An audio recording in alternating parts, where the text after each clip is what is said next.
ये आज द्विघात समीकरण क्वाड्रेटिक इक्वेशन जो क्लास 10th में है एनसीईआरटी का आज प्रारंभ करते हैं। तो द्विघात समीकरण का डेफिनेशन और व्यापक रूप दोनों एग्जाम में पूछा जाता है, वैसे दोनों की जानकारी होना चाहिए अच्छा खासा। तो आज द्विघात समीकरण की परिभाषा के बारे में पहले समझते हैं।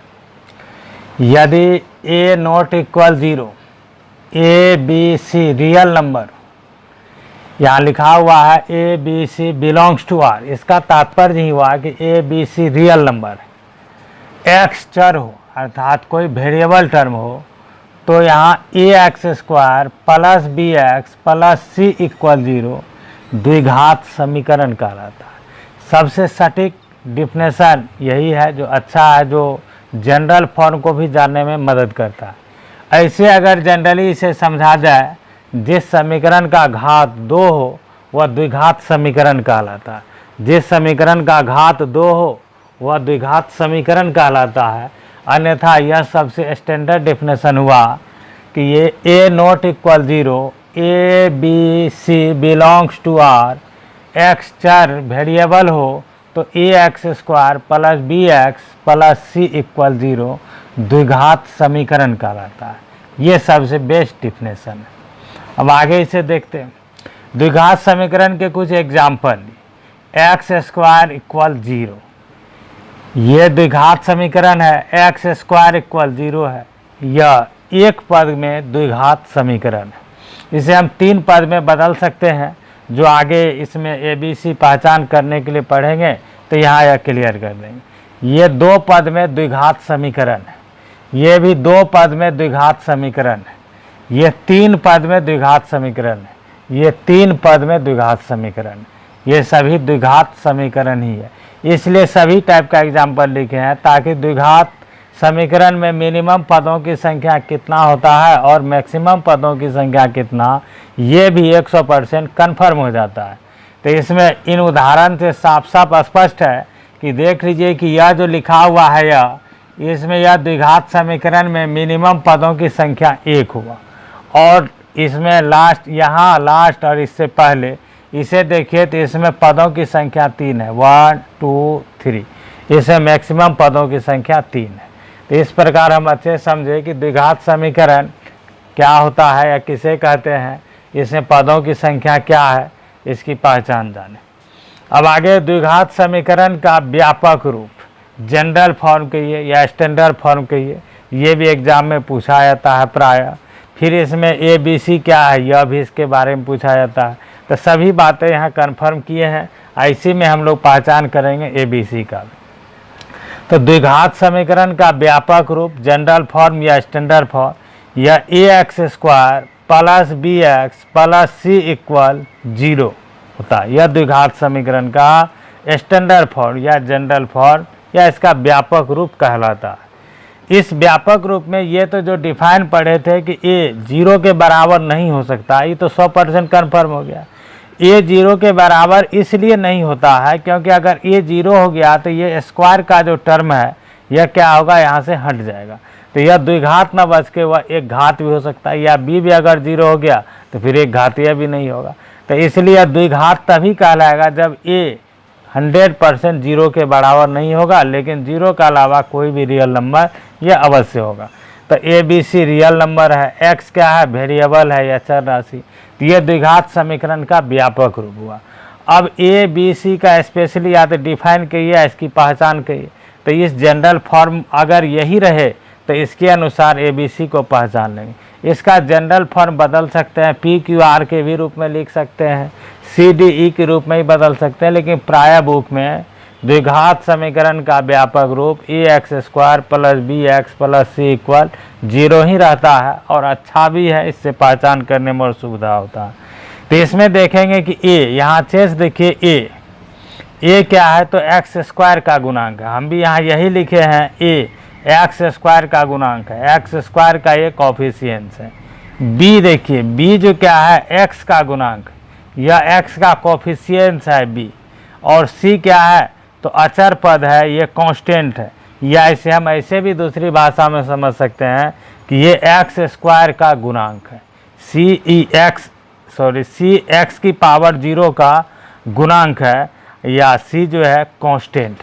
अब इस चीज़ को जानते हैं, इसमें पहचान करने के लिए आता कुछ द्विघात समीकरण में कि इसका ए बी सी क्या है, ताकि हमें इसमें फिर विवेचक डी निकालने में सुविधा होगा। तो कोई एग्जाम्पल ऐसे लिख, जैसा कि फर्स्ट में यहाँ समझाए थे कि एक्स स्क्वायर बराबर 0, यह द्विघात समीकरण है। तो इसी में पहले पढ़ते हैं, एक्स स्क्वायर इक्वल 0, ये द्विघात समीकरण है, लेकिन यह द्विघात समीकरण एक पद में द्विघात समीकरण है। तो इसे हम तीन पद में इसे बदलते हैं। तो देखिए 3 पद में बदलेंगे तो यह x square plus 0x plus 0 बराबर 0, यह लिख दिए। X square plus 0x plus 0 equal 0, ये 3 पदों में ट्रांसफ़र हो गया, ये 3 पदों में चेंज हो गया। अब इसमें अच्छे से खोजिएगा कि ए क्या है, बी क्या है, सी क्या है, तो ये सब स्पष्ट मिल जाएगा यदि ए बी सी की परिभाषा या इसकी पहचान हमें आता हो या समझ में आया हो। तो यहाँ साफ साफ स्पष्ट है कि एक्स स्क्वायर का गुणांक यहाँ कुछ नहीं तो 1 छिपा हुआ है, जो कि ए कहलाता है। तो ए हुआ 1। आगे यहाँ x का गुणांक है 0, अर्थात यह b हो गया 0, और x की पावर 0 का गुणांक ये या अचर पद या कांस्टेंट, यह c हो गया, यह भी हुआ 0।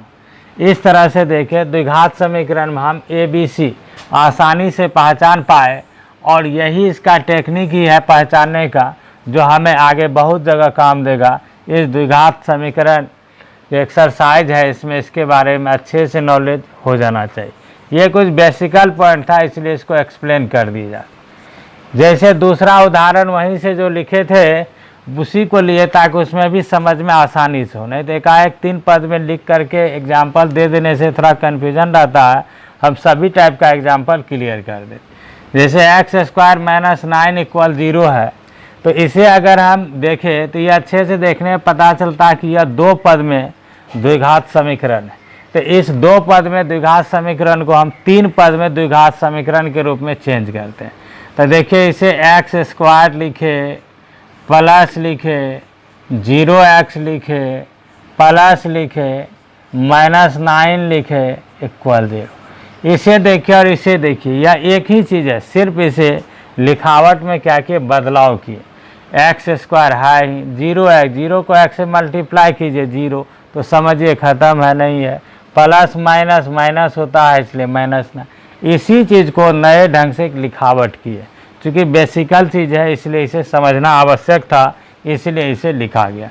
तो इसमें भी ए बी सी की पहचान करने में हमें बहुत ही आसान होगा। देखेंगे एक्स स्क्वायर का गुणांक यहाँ क्या है, कुछ नहीं तो 1 है। तो इसलिए एक्स स्क्वायर का गुणांक यहाँ क्या हो गया, ए 1। इसमें यहाँ एक्स स्क्वायर का गुणांक ए, जो कि यहाँ एक्स स्क्वायर गुणांक क्या है 1 है, इसलिए ए का मान 1 हो गया। यहाँ एक्स का गुणांक क्या है बी, यहाँ क्या है 0, इसलिए बी का मान क्या होता है तो 0 हो गया। यहाँ अचर पद कांस्टेंट, अर्थात सी का मान हो गया यहाँ -9। या ऐसे इसको दूसरे ढंग से समझा जाएगा कि इसको व्यापक रूप के आधार पर कंपेयर करके लिखना, वह भी संभव है, वह भी आसान है, लेकिन ए बी सी की पहचान इससे ज़्यादा आसान और कुछ नहीं। कंपेयर करने में थोड़ा टाइम लगता है, और ऐसा समझने में हमें बहुत ही आसानी है, जिससे ए बी सी हम पहचान लेते हैं। और इसी ए बी सी पर तो यहाँ द्विघात समीकरण का फार्मूला जितना है, इसमें जिस टाइप का सवाल सभी टाइप का कन्फर्म होगा। इसी टाइप का देखिए नेक्स्ट फिर एग्जाम्पल लिखते हैं, 7x स्क्वायर प्लस 1 इक्वल 0। ये भी द्विघात समीकरण है। द्विघात समीकरण है तो यह 2 पद में द्विघात समीकरण। इसे भी इसका जनरल फॉर्म में बदल दे या 3 पद में बदल दे, या जनरल फॉर्म में बदलना या 3 पद में बदलना, यह एक ही अर्थ कहलाया। इसे 0x प्लस 1 इक्वल 0 इसे लिख दी, यह 3 पद में चेंज हो गया। अब इसमें से आपको कन्फर्म करना है कि ए क्या है, तो ए हुआ एक्स स्क्वायर का गुणांक जो कि यहाँ 7 है, बी क्या है एक्स का गुणांक जो कि 0 है, सी क्या है तो अचर पद कहिए या एक्स पर पावर 0 का गुणांक, तो यह 1 हो गया। इसी तरह से और भी example, 3x² plus √2x plus 5 = 0। ये तो पहले से ही 3 पद में, अर्थात द्विघात समीकरण का जो व्यापक रूप होता है ये कंप्लीट उसका व्यापक रूप में लिखा हुआ है। तो यहाँ स्पष्ट है कि x² का गुणांक a के नाम से जाना जाता है, तो इसलिए a का वैल्यू हुआ 3, b का वैल्यू हुआ √2 और c का वैल्यू हो गया 5। आसानी से इसमें पहचान गए। इसी तरह आगे भी बढ़ते हैं। Next example, 1/2 x² minus √7 plus x = 0। ये भी द्विघात समीकरण है, ये भी द्विघात समीकरण है। तो इस द्विघात समीकरण में पहचान करने के लिए देखिए, सबसे पहले x² का गुणांक, x² का गुणांक क्या है यहाँ 1/2, तो इसमें a का मान हो गया 1/2, b का मान, x का गुणांक, तो यहाँ सिर्फ x है तो x के गुणांक क्या है 1 छिपा हुआ, तो यहाँ b बराबर हो गया 1। और ये √-7 जो है, √7 जो कि माइनस के रूप में लिखा हुआ है, यह इसका अचर पद हुआ कांस्टेंट, अर्थात c का वैल्यू हो गया -√7। ये इसके सभी एग्जाम्पल इस प्रकार कंप्लीट हुआ। यहाँ देखिएगा कि इसमें लिखे हैं, इसे 3 पद नहीं, ये 2 पद में यह द्विघात समीकरण ही है, क्योंकि ये और ये एक जाति है। अगर इसे जोड़ देते हैं तो यह एक नया रूप में आएगा, लेकिन यह भी द्विघात समीकरण है, लेकिन यह 3 पद का नहीं बल्कि 2 पद का द्विघात समीकरण है। अगर इसमें से इसी स्क्वायर को यहाँ से मिटा दे तब जो यह टर्म बचेगा यह हो जाएगा 3 पद का द्विघात समीकरण।